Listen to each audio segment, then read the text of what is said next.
नमस्कार मेरे प्यारे दर्शकों, आज मैं आपके लिए एक सच्ची और बेहद डरावनी कहानी लेकर आया हूँ।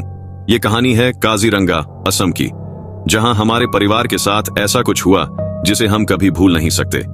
अगर आप डरावनी और रहस्यमयी कहानियां सुनना पसंद करते हैं तो चैनल को सब्सक्राइब जरूर करें और यह कहानी आखिर तक देखें। चलिए कहानी शुरू करते हैं।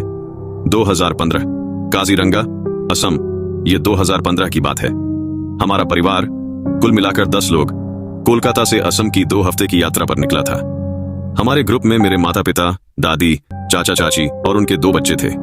हमारे साथ हमारे ट्रैवल एजेंट, जो एक पारिवारिक मित्र भी थे, और उनकी पत्नी भी थी।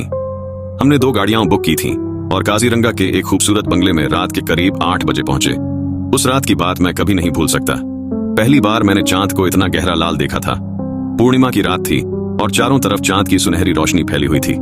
वह नजारा सच में जादुई था। हमारा बंगला राष्ट्रीय उद्यान के किनारे बना हुआ था।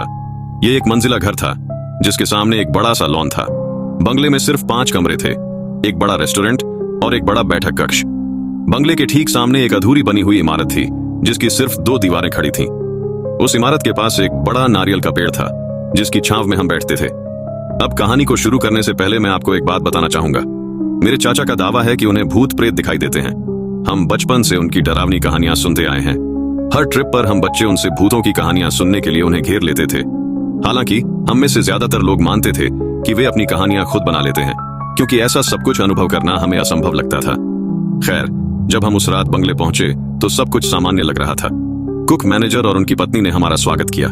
थोड़ी देर आराम करने के बाद हमने हल्का खाना खाया और जल्दी सोने चले गए, क्योंकि अगली सुबह हमें हाथी सफारी के लिए जल्दी उठना था अगले दिन। जब मैं कार में बैठा तो अभी भी आधी नींद में था। तभी मैंने देखा कि सफेद कपड़ों में कोई हमारी कार के पीछे खड़ा था।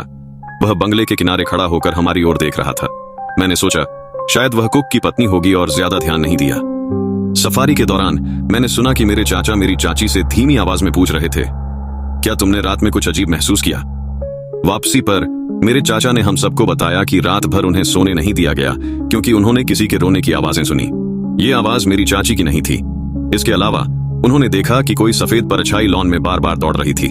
जब हम नाश्ते के लिए बैठे तो ट्रैवल एजेंट की पत्नी ने कुक से पूछा कि क्या मैनेजर की पत्नी रात में बंगले में रहती है। कुक ने साफ मना कर दिया। उन्होंने बताया कि मैनेजर की पत्नी रात को पास के अपने घर में बच्चों की देखभाल करने चली जाती हैं। ये सुनते ही सबके चेहरे पर डर साफ दिखने लगा। हमने अपनी रात की घटनाएं एक दूसरे को बतानी शुरू की। कुक ये सुनकर डर गया और तुरंत मैनेजर को बुलाने भागा। मैनेजर और उनकी पत्नी ने हमें बंगला छोड़ने से रोकने की कोशिश की। वे बार बार यही कह रहे थे कि यह इलाका पूरी तरह सुरक्षित है और हमें कुछ नहीं होगा। लेकिन जब हमने उन्हें धमकाया कि अगर वे सच्चाई नहीं बताएंगे तो हम तुरंत चले जाएंगे, तो उन्होंने पूरी कहानी सुनाई। उन्होंने बताया कि कई साल पहले इस अधूरी इमारत में एक महिला ने आत्महत्या कर ली थी। तब से यह जगह भूतिया मानी जाती है। गांव वालों और पर्यटकों ने कई बार उस महिला को रोते और चिल्लाते हुए देखा है। कुछ महीनों पहले एक परिवार ने उस महिला को बंगले के अंदर देखा था, लेकिन सबसे डरावनी बात यह थी कि ड्राइवर ने उसे नारियल के पेड़ पर चढ़कर झूलते हुए देखा था।